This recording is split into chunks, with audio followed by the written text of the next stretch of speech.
normal अरू सामान्यतया 90 वर्षमा गएर दाँत झर्छ भने डायबिटिक पेसेन्टलाई चाहिँ यो 40-50 उमेर 40 देखि 50 वर्षको उमेरमै यो खालको समस्याहरू देखिन थाल्छ के सानो किराले खाए पनि आफ्नो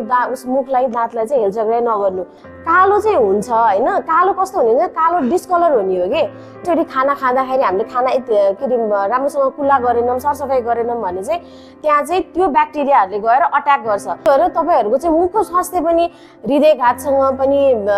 त्यो जोडिएको छ हैन तपाईको अरु जनरल हेल्थसँग पनि जोडिएको छ भने मुख सुक्खा हुँदाखेरि के हुन्छ भने हाम्रो मुख भित्र चाहिँ जति लामो समयसम्म मुख सुक्खा भयो नि त्यति के हुन्छ त किरा लाग्ने चान्सेस हुन्छ के तपाईको ब्याक्टेरियाहरूले चाहिँ अट्याक गर्ने चान्सेस हुन्छ मधुमेहमा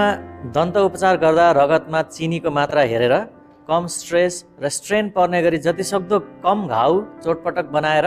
र जरुरी भए एन्टिबायोटिकको छातामा राखेर गर्नुपर्छ म चुरोट खान्न चाडक्सी खान्न